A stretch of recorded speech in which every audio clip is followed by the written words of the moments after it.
Bonjour à toutes et à tous, merci de nous rejoindre dans l'actualité. Cérémonie officielle hier au ministère des Affaires étrangères pour célébrer la journée internationale de vivre ensemble en paix, proclamée par l'Assemblée générale des Nations unies à l'initiative de l'Algérie. La cérémonie a été présidée par le ministre des Affaires étrangères, Abdelkader Messaal.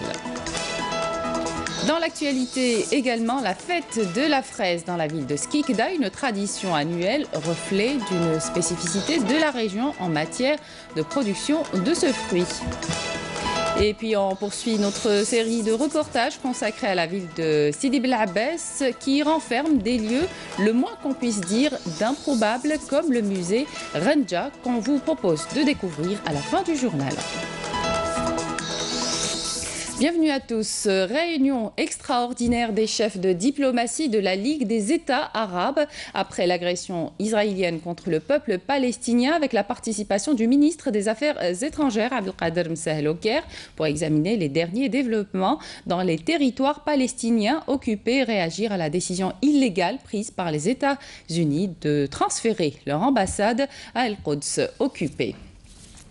Je vous le disais, une cérémonie officielle hier au ministère des Affaires, organisée au ministère des Affaires étrangères pour célébrer la journée internationale de vivre ensemble en paix. Une cérémonie présidée par le ministre des Affaires étrangères, Abdelkader Messaal. À cette occasion, le hall central a été baptisé Vivre ensemble en paix, alors que la salle des banquets a été baptisée Concorde civile et réconciliation nationale. Karim Haïfa.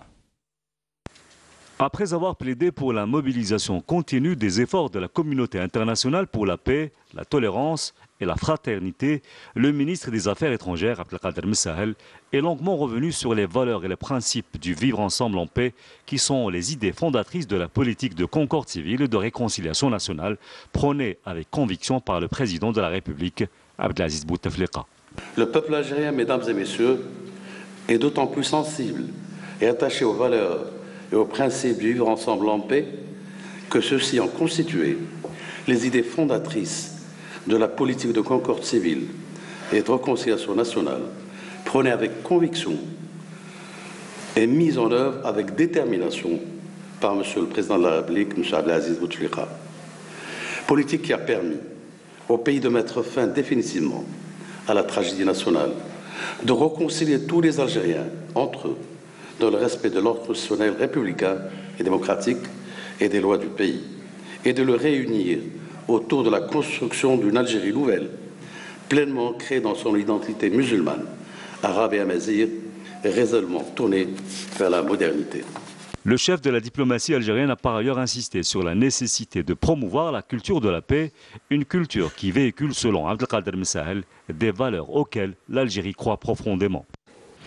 L'Algérie tire une légitime fierté de voir les peuples du monde réunis au sein de l'ONU, organisation universelle par excellence, affirmer et reconnaître une nouvelle fois dans la résolution 72/130 que ses valeurs et ses principes, auxquels elle est fortement attachée et qui lui ont permis de mettre fin à la tragédie nationale vécue dans la douleur durant les années 90 et qui guide avec constance l'engagement de sa politique étrangère dans son voisinage immédiat comme dans ses relations avec le reste du monde, célébrées solennellement et universellement en ce jour par les États et surtout par les citoyens du monde entier. De son côté, la directrice générale de l'UNESCO, dont le message a été lu par la directrice régionale pour le Maghreb, a rendu un vibrant hommage à l'Algérie et au chef de l'État pour avoir initié cette journée internationale, se félicitant de cette contribution importante venant d'un pays qui a joué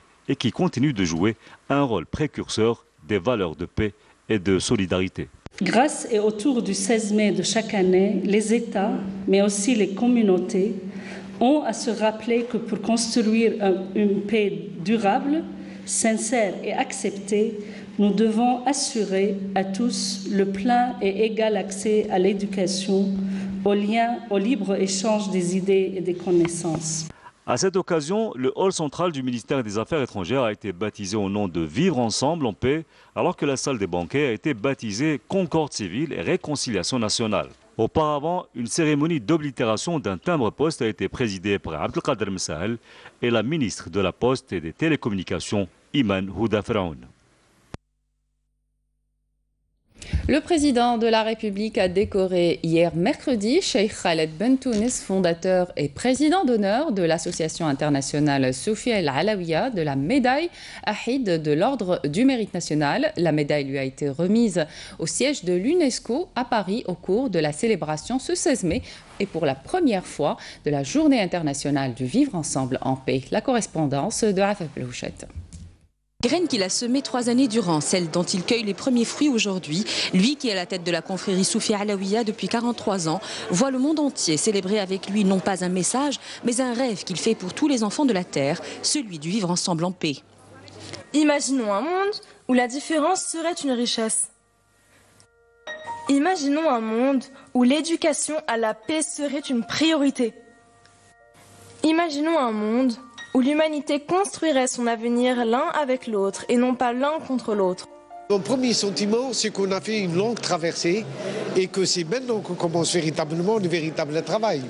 Parce que le vivre ensemble en paix nous oblige aujourd'hui à s'investir davantage, investir dans la paix, investir dans la culture de paix et dans la médiation à tous les niveaux.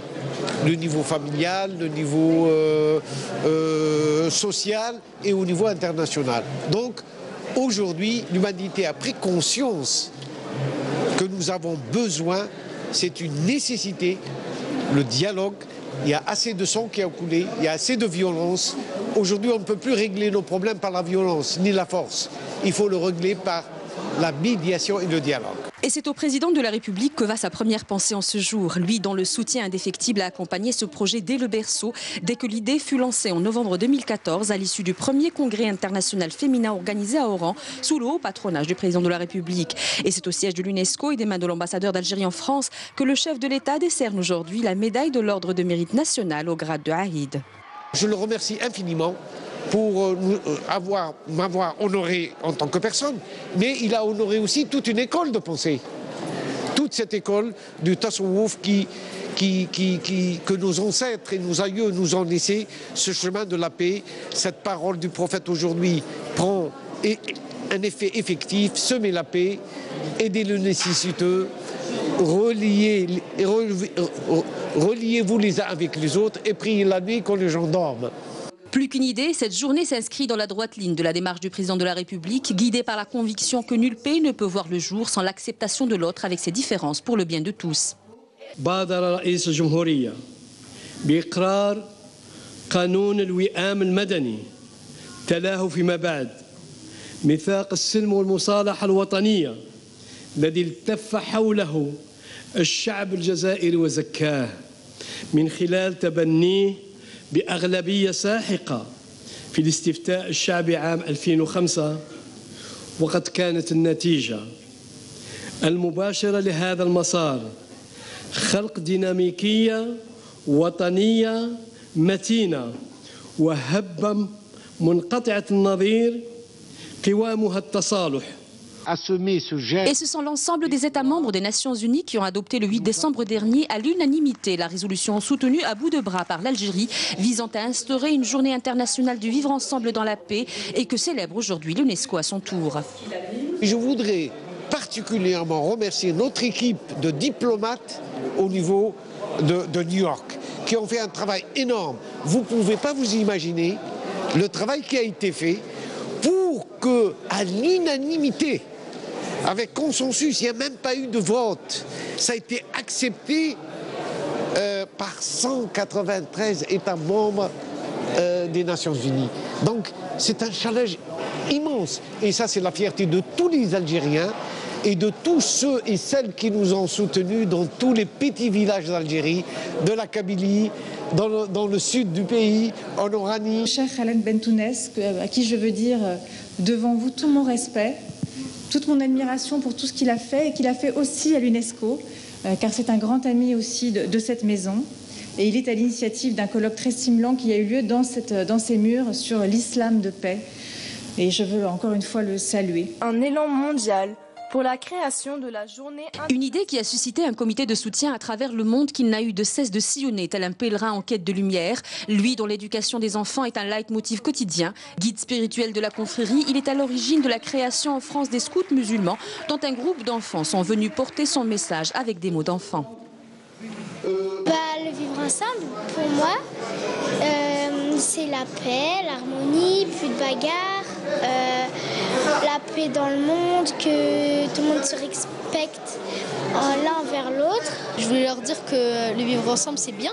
C'est pour ça que le Cheikh Khaled Bentounès, il fait ça.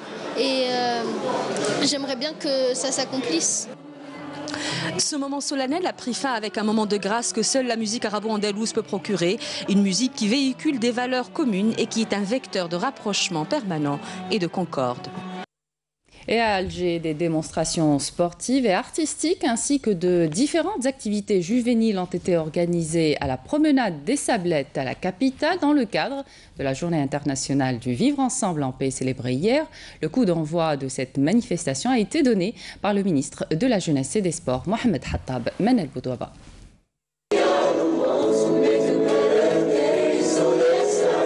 C'est avec le tube planétaire We Are the World, devenu un hymne à l'amour, à la paix et à la tolérance, que 3000 jeunes venus de différentes wilayas du pays ont entamé la série de manifestations organisées à la promenade de Sablettes à Alger à l'occasion de la Journée internationale du vivre ensemble en paix.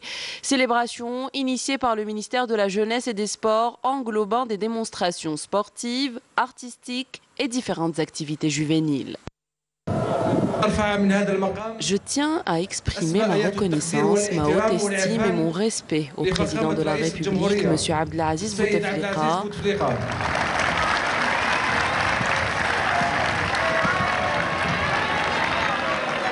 pour les efforts colossaux qu'il a fournis afin d'ancrer les valeurs de la concorde civile et celles de la charte de la paix et de la réconciliation nationale, pour en faire une expérience leader dont le monde entier s'inspire et contribuer ainsi à instaurer la paix et le développement durable.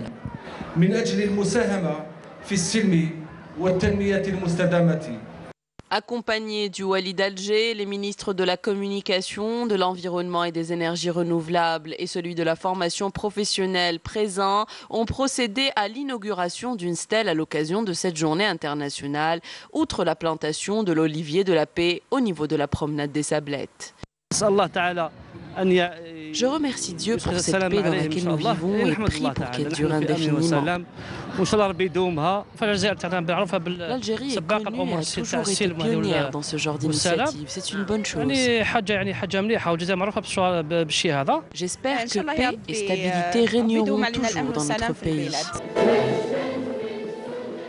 Cette journée, dont les objectifs visent à intensifier les efforts pour la paix, le pardon, l'intégration et la fraternité, a vu la participation de plusieurs directions de la jeunesse et des sports, ainsi qu'une chorale d'enfants âgés entre 10 et 12 ans qui ont interprété des chants nationaux.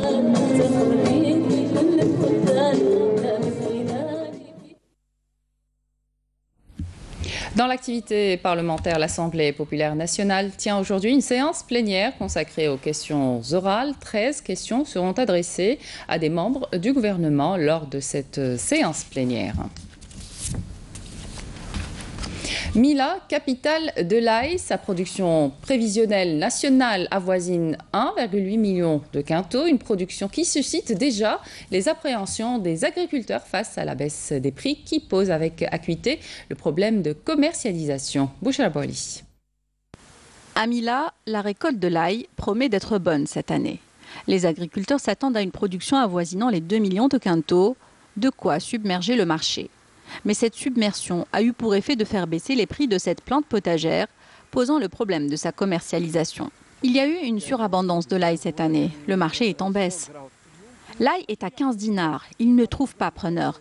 On aimerait qu'il y ait des chambres froides pour conserver l'ail. Sinon, on est lésé. Le ministère de l'Agriculture a d'ailleurs opté pour la conservation par le froid pour réguler et organiser la filière de l'ail. Des rencontres de ce genre sont en outre organisées comme ici à Tel Arma pour améliorer la culture de cette plante potagère vivace. Nous soutenons les conditionneurs et les stockeurs pour le bien de cette filière. Il y aura des résultats concrets à travers l'attribution d'une prime spéciale destinée au stockage. En tant que spécialistes en stockage, nous sommes disposés à former et à orienter ceux qui le souhaitent. Investir dans le stockage et la transformation de l'ail est devenu impératif. À Sétif, nous avons investi dans la transformation et la conservation de l'ail. Et je peux vous dire que l'ail pelé ou pulvérisé peut se conserver jusqu'à 5 ans. Cet entreposeur et transformateur de l'ail prévoit même d'exporter 80 tonnes d'ail en septembre prochain. Il va sans dire que l'objectif est de permettre à l'Algérie de s'autosuffire en ce produit agricole au plus tard dans les 2 prochaines années. De la capitale de l'ail, on prend la direction de Skikda, reine incontestée de la fraise, qui organise chaque année la fête de la fraise, une tradition qui est le reflet d'une spécificité de la région en matière de production de ce délicieux fruit du terroir qui peut être consommé de différentes manières. Un concours a même été organisé. Hassiba Abdallah. C'est la fête à Skikda, une fête entièrement dédiée à la fraise, un fruit très prisé mais aussi produit en grande quantité par cette même ville. Chaque année, les autorités locales lui dédient un festival auquel tout le monde est invité. Au programme, des expositions-ventes mais aussi des compétitions entre agriculteurs. Ils sont environ 40 à concourir pour le titre de la meilleure production et du meilleur producteur de fraises. Skikda est très connu pour la fraise. Notre fraise est même connue mondialement. C'est un fruit qui aime un climat tempéré, pas trop de soleil, pas trop de pluie.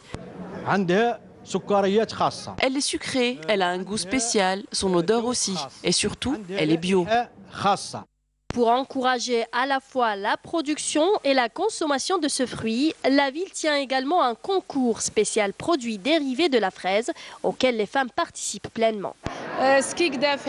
C'est une fête qu'organise Skikda. Toutes les familles participent avec des gâteaux, des tartes, des jus de fraises et des confitures. Les femmes Skikdi sont devenues spécialistes dans ce domaine. Elles participent au concours avec des produits différents auxquels elles apportent des modifications et une touche personnelle. Je suis venue de l'étranger. C'est la première fois que j'y assiste et ça me plaît énormément. Cette manifestation est magnifique. La direction des services agricoles prévoit pour cette saison de récolter environ 27 000 quintaux de fraises, une très bonne production enregistrée grâce aux conditions climatiques favorables de cette année. On s'attend cette année à une production importante de fraises si on prend en compte la quantité de pluie tombée ces derniers temps. À cela s'ajoutent des prestations de troupes folkloriques locaux, histoire de créer une ambiance festive typique à la région. On poursuit notre série de reportages consacrés à la ville de Sidi Bel Abbès qui renferme des lieux qu'on pourrait qualifier d'improbables comme le musée Ranja. Ranja qui veut dire coquette. Alors pourquoi improbable? C'est ce que va nous expliquer Naïm Al-Walish dans ce reportage.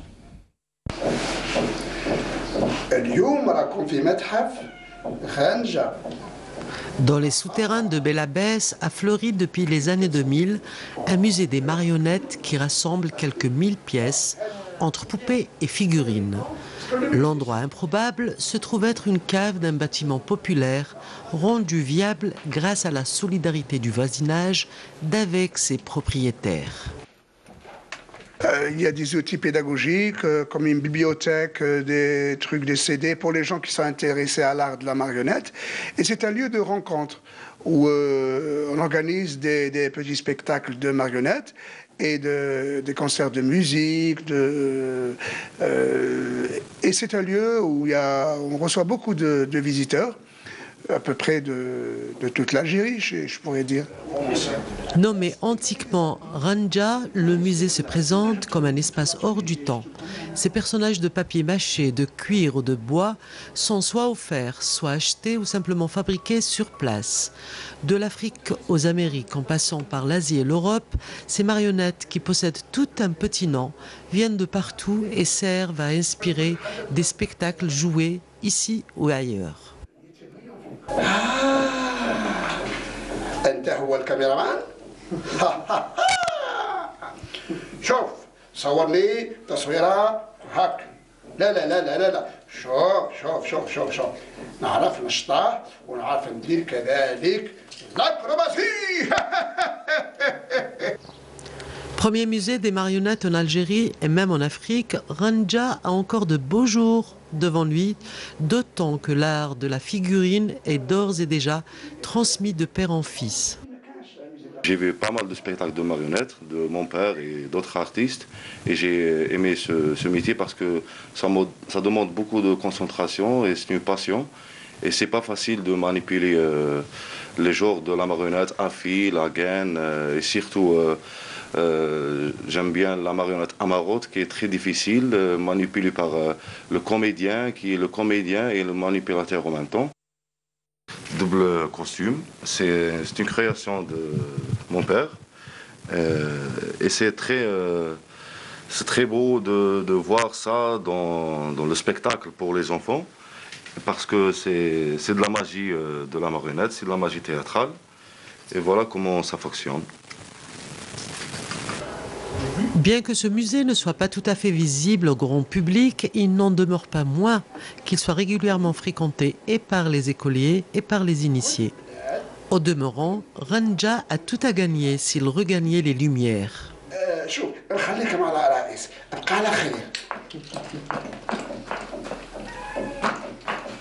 Et c'est la fin de cette édition. Merci de votre attention. Tout de suite, les prévisions météo avec Mina Abed. Ce soir, retrouvez Zohel Bendimalada 19.